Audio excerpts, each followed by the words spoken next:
Women have always been a part of the workforce. They've worked in factories and farms and kitchens and restaurants and offices, but their wages have not reflected that. The group of women that founded AAUW are very unique. I think late 1800s, a very small number of women would have been attending college, graduating and pursuing professional careers. AAUW recognized this in 1894. They commissioned a research study, and it was designed to look at the professions that women were most likely to enter with a college degree and compare them to male salaries. And what they found was most often women were paid much less than their male counterparts. In 1913, the Washington, D.C. branch of AAUW did a survey comparing government positions, and they found that women were paid 78% of what men were paid.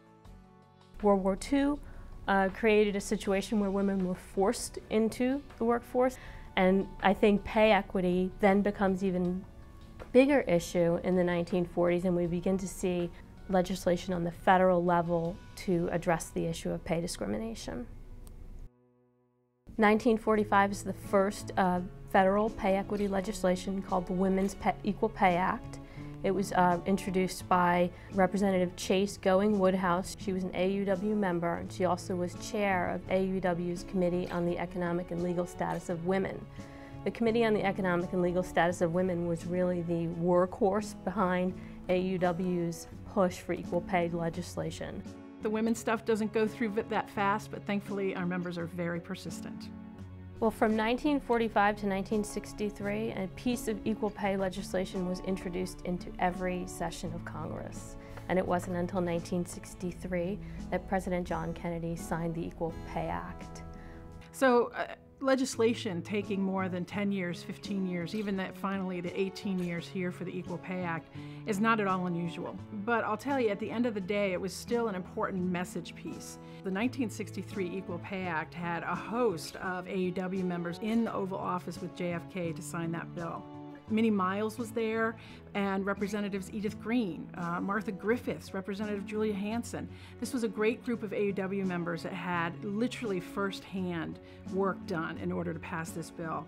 Well, you know, this was truly a bipartisan effort, unlike some of the disappointments we've had recently. We had Edith Rogers and Edith Green, a Republican and a Democrat, doing this work. So the 1963 Equal Pay Act actually was the leader in a wave of civil rights legislation, part of LBJ's Great Society. Immediately a year after, we had the Civil Rights Act of 1964, which also banned discrimination based on gender as well as other identities. And I think in that sense, it became a stronger position to fight for fair pay. The Equal Pay Act did not solve the problem of pay discrimination, and AAUW members quickly realized that. They continued to fight for many years for new legislation to solve the problem of pay discrimination. So the Lilly Ledbetter story really starts back in 1998. She was working for Goodyear Tire and Rubber in Gadsden, Alabama. She wanted to make sure she was earning a living wage for her family. She wanted to send her kids to college. She wanted to do the things all moms want to do. And eventually she got this anonymous note in her mailbox at work. And it gave her the salaries of the other shift supervisors doing the same exact work that she was. Interestingly enough, not only was she making less than all the men, but she was making less than men who had been hired after her. She was making less than men who had not received the Outstanding Employee Awards that she had just received a few years before. Finally, her case made it to the Supreme Court in 2007. And unfortunately, the Supreme Court botched it up. They essentially undid 40 years of precedent, 40 years of judicial policy, 40 years of case law in order to say that she had filed too late. So she really then became the spokesperson, this kind of truthfully emerging icon, to talk about the need to fix the Supreme Court decision.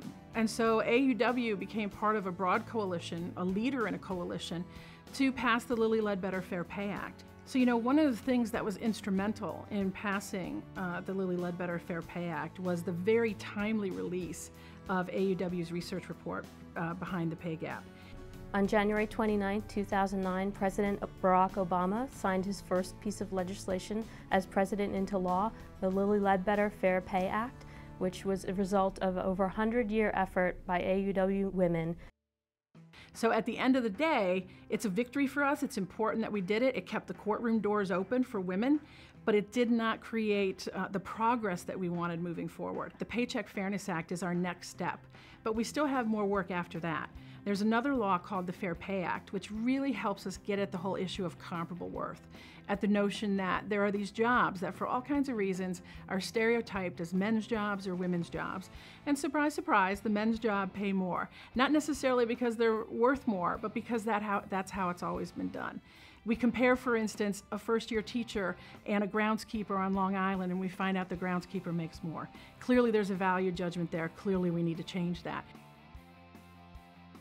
You know, AAUW is nothing if not consistent. And we were in the room back in 1963. We were forced to be reckoned with to get that law passed. We are in the room today. We are at the table with the President. We are at the table with Congress trying to pass the Paycheck Fairness Act. And we are leading the coalition that's working to move all these laws forward in a strong way, in a meaningful way. And I have to say, our members continue to inspire because they never stop, they never quit. And at the end of the day, they know that if we're patient, if we're persistent, it will pay off.